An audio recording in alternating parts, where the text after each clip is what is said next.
Dragon Ball Super episode 98 came and went, and it was a really cool episode.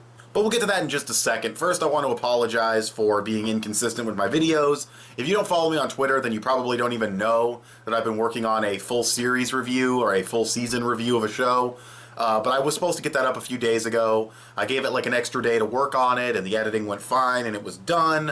And then the past couple of days, I've just been really busy in the mornings, throughout to the afternoon, not a good time to upload a video, obviously, and, it's just kind of like, I've been waiting for a time where I could just upload it, and of course I gotta get Super done, and even then I was busy yesterday to do Super, but obviously you're watching the Super review right now, and I can upload that series review tomorrow or the next day, depending on, My Hero Academia. I just need to start reviewing again, and again, I was busy, so I couldn't do it, but it's a little late now to do a review of that episode. It was good, but yeah, I don't know. Probably next weekend. I know I keep saying that with My Hero Academia and something always happens, but for now, let's talk about Dragon Ball Super. First of all, I just want to get it right out of the way.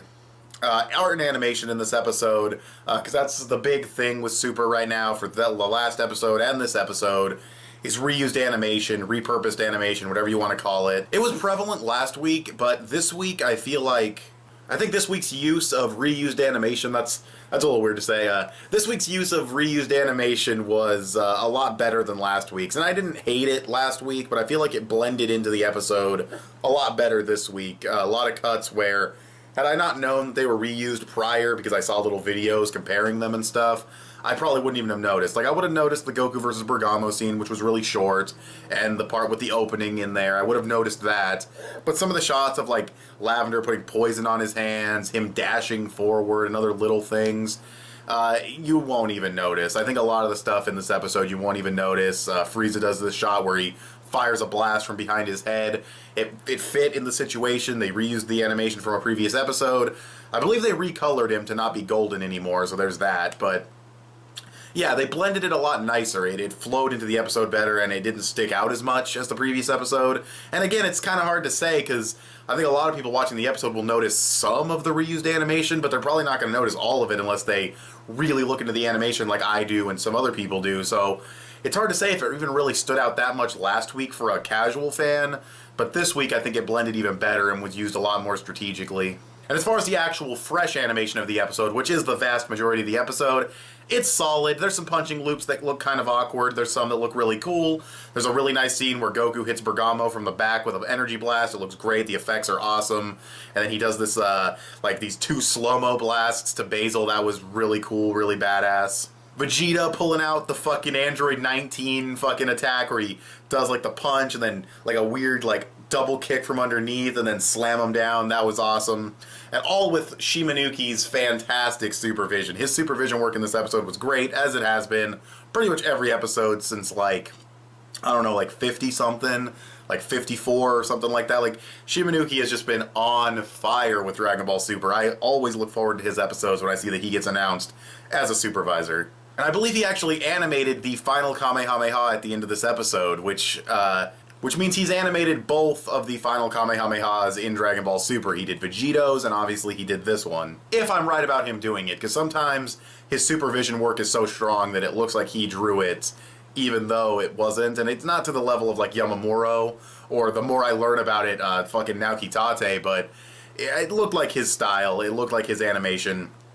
They clash with the trio to Danger, knock them all out of the ring, and yeah, it was a really badass scene. It wasn't like the most incredible animation ever, but the beams are something that Shimanuki has been really on point with, even as far back as episode 25, where the animation was just so inconsistent, especially in the Resurrection Alpha arc, especially that chunk like 24, 25, and 26. I actually saw the English dub episode 24 just last weekend, and oh boy, yeah, that's the worst looking episode of Super. But 25, Shimanuki does the beam clash between Frieza and Goku, and it looks pretty cool. Even back then, it looked really cool. I like his beams, and he does a really good job with that. If the characters aren't moving too much, you don't really get to see the stiff movements. It's just all beams and all like shaking, and it looks really cool. So the animation in the episode was overall good. Nothing spectacular, But it was well directed, well storyboarded, it was solid enough. And like I said, the art was great as well. I don't know who the other supervisor for the episode was, but his art was fine too, or her, whoever, you know, whichever. They all did a fine job as far as supervision goes. I didn't really see any wonky or standout moments where I was like, ooh, that art's like really bad. Like, no, it was a pretty consistently well-drawn episode throughout, and it only got better when Shimanuki took over. So now let's talk about the actual contents of the episode. It's Goku and Vegeta versus Universe 9. That's pretty much it. With a couple of little things here and there, like I think Android 18 took out one of the Universe 9 fighters, because we have this random cut to Android 19 walking, or Android fucking 18 walking away, and yeah, that was kind of random, so I think she took out like the bunny girl, and then if those scenes were even back to back, I don't really remember, and she was fighting a Pride Trooper before, so I don't know if she also, if a Pride Trooper got eliminated, I would assume we would have known about that, that wouldn't have been off screen, so I'm guessing they just stopped fighting and like went to fight other people. I mean, that's pretty much what Vegeta's been doing. Vegeta's been jumping around, fighting different people, and then he jumps in to help Goku, and Frieza takes out his dude, which was awesome. He terrifies this guy to the point that he runs away, and he doesn't even realize he left the ring. He was just like, I need to get away from this fucking purple-white dude, like, right now. This dude is fucked up. I need to get away from this guy. And he doesn't even realize he eliminated himself. And, you know, Frieza, badass. You'd expect Frieza to be a badass, and he is. But the rest of the Universe 9 fighters go up against Goku and Vegeta, and Goku and Vegeta aren't having, like, a really tough time at first, but they're biding their time, they're being patient, and Whis is explaining all of this to them, and it's not something that Super does normally. I mean, Whis has usually been pretty good about explaining what's going on, even if he's being kind of obvious, and he was a little bit of a Captain Obvious in this episode, but I feel like the writers of Super, because I know they've been asked questions like, how did Roshi beat Tien? Like, people have tried to communicate with the writers of Super and talk to them, obviously because it's a really popular series. I feel like the writers maybe are wanting to explain things a little more than they used to, even if they're being too obvious. Because it was very obvious Goku and Vegeta were at a disadvantage because of the team coordination of Universe 9. They were biding their time, waiting for an opening, and they took the opening and they struck.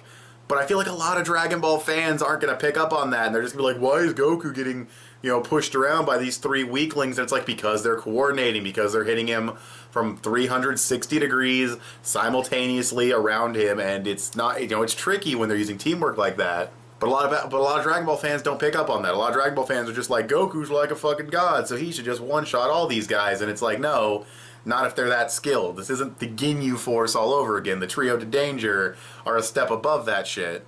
But once that moment comes, that's when the shit gets badass. That's when Vegeta pulls out the Android 19 fucking combo. That's when Goku goes Super Saiyan, does the cool slow-mo blasts and shit. It was really awesome. Vegeta gets his arm frozen, he gets his arm webbed. He did a lot of shit to Vegeta's arm, actually, the more I think about it. But, of course, it doesn't faze him. Dude puts in work. We got that glow that's around them that was in the previews. Everyone was wondering, like, what is that? It's a barrier to protect themselves from Lavender's poison. Goku does it, and then Vegeta does it. That was really cool and clever. So there is strategy here. Also, one of you guys in the comments, like Rose of Death, I believe, you said you were disappointed with the first episode of the tournament, not just because of reused animation or whatever, but a lot of the characters going off on their own, and the teamwork thing that's been hammered into all of the recruitment episodes being pretty much forgotten immediately. And I said, I'm going to have a wait-and-see attitude and see if they bring in the teamwork, and they did. In the very next episode, you know, Goku and Vegeta didn't do, like, major teamwork outside of the final Kamehameha, but they did work together. You know, there was teamwork between Goku and Vegeta, and the more important thing is Trio to Danger in Universe 9, they used teamwork, and because of that, Goku and Vegeta were at a disadvantage. So the teamwork thing that was hammered into us, even if it's not being utilized by Universe 7 just yet, it is being utilized by other universes and to great effect. So the teamwork thing is definitely still important. Toei did not butt-fuck the shit out of that. They definitely are keeping in mind that teamwork is important, and it did help Universe 9 quite a bit before Goku and Vegeta had that opportunity to strike. And the next episode preview has a lot of Krillin and a lot of Android 18 in it, so I feel like we're going to get some teamwork between them. So that'll be really cool. I'm super excited for next week. I want to see Krillin just go ham. You know, I'm expecting people like Krillin and Roshi and Tien to get eliminated early. Not super early, but I'm expecting them to get eliminated from Universe 7 early, and people like Gohan and Goku and Frieza and Vegeta, they'll be like the last few standing, you know what I mean? But I want to see Roshi and Tien and Krillin do cool shit before they get eliminated. So if Krillin's a badass next week, okay, cool, you know what I mean? We'll just have to wait and see. Also, going back to this episode, the final Kamehameha, we notice when it goes by real quick, Caulifla and Kale are watching that attack. That's kind of cool. I don't think it was those two watching the attack by accident. I feel like that's because, Caulifla was cocky as fuck, saying Universe 7's gonna be nothing and smacking Goku's hand away. I feel like she's gonna change her tune after seeing how strong they are with that blast and going Super Saiyan Blue like that. I think that was a strategic choice, but we'll see. Maybe it was just random. Maybe they just wanted to throw in some familiar characters so the audience would be like, oh, hey, they're still fighting. But I feel like that was on purpose so they could watch how strong Super Saiyan Blue is. Even though that attack was nowhere near their max because they would have totally disintegrated the Trio to Danger if it was, but you know what I mean. And then we have the big end scene of the episode. All of Universe 9 is eliminated. All of their faces go black. Their little universe symbol goes black. And Grand Priest is like, now you're going to get erased, and Zeno does it. Both of them do it, and boom, just all of them poof. The entire universe poof. Whis is like, that shit went bye-bye. And then we have the Angel give this really sinister smile. Now, we did see previously that this Angel was really frustrated with Universe 9 when there was like this city on fire and people pillaging, and then Sidra like used his fucking Hakai to destroy the entire city. We saw that the Angel was really upset and really frustrated, so maybe he just didn't like Universe 9 and now he's happy that they're gone. But I also feel like there may be something else going on because the Grand Priest gave another somewhat sinister smile. I think he even looked right at Goku when it happened, and Goku was serious. Like, I don't know how Goku's going to react in the next episode to what just happened. I believe he looked pretty serious in the next episode preview, but I want to see if the reality is going to set in on Goku or if he's still going to have the same attitude he's been having. Either way, I don't think it's really a problem, but I do want to see how he reacts to this because it finally happened. The universe is gone, and it's real. Like, it's not just the Zenos said it so everyone would try hard or anything like that. They outright did it. Now, is it the Grand Priest manipulating things like a puppet master? I have no idea. I have no idea what's going on with the Grand Priest, if he's the mastermind behind it all, or if he just has sinister smiles because fuck it. I have no idea, but we'll have to wait and see.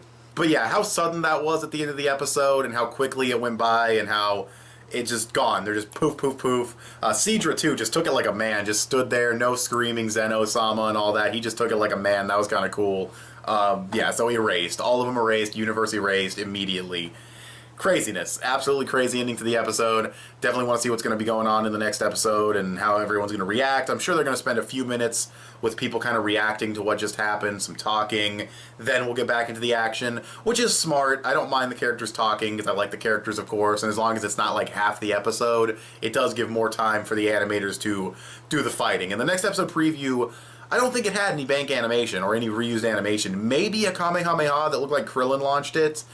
Maybe was ripped from his fight with Goku, the scouting match. But that might be it. Like, we'll have to watch the episode and see if there's more hidden throughout the episode. But as far as the preview goes, I didn't see any except for maybe that Kamehameha. So we'll have to wait and see. They were really strategic with the bank animation in this episode. So if they can be just as strategic or just, quite frankly, just use less of it, honestly, that'll be pretty awesome, and the tournament will really start picking up, and hopefully we get to see Pride Troopers do stuff. I'm not being impatient with it. I want to see them do something. They don't have to fight Goku yet, but I want to see Jiren just take out like 10 guys in one move or some crazy shit. Like, that'd be awesome.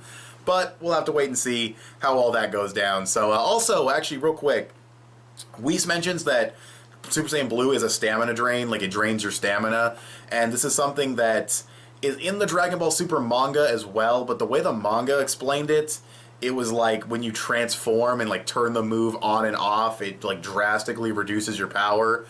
That's not here in the anime, so it makes way more sense in the anime to be able to switch into Super Saiyan Blue, switch out of it without draining all your power, which makes no sense in the Future Trunks arc right now with Vegeta in Super Saiyan Red, and then, well, I mean, this was a few chapters ago, but still, Vegeta in Super Saiyan Red, and then switching to Blue the instant he attacks, and then switching out of it.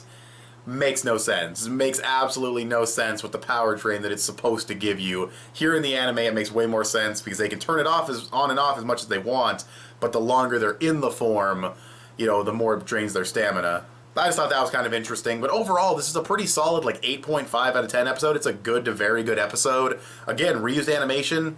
Didn't really leave any sort of sour taste in my mouth. I thought they used it very well. They used good clips, except for Goku punching the Iron Dude. That was like some Yashima, like, weird, like, 2-frame punches. Like, that was, or maybe it was like 3, I don't know, but that wasn't that great. Punching the Iron Dude, not so good, but that was like the only instance of kind of bad reused animation. Everything else was pretty solid, and overall it was a really good episode. A little slow in the beginning, not the best pacing. A whole universe got destroyed. That is massive for the story progression of the arc. Definitely want to see how the characters are going to react to that.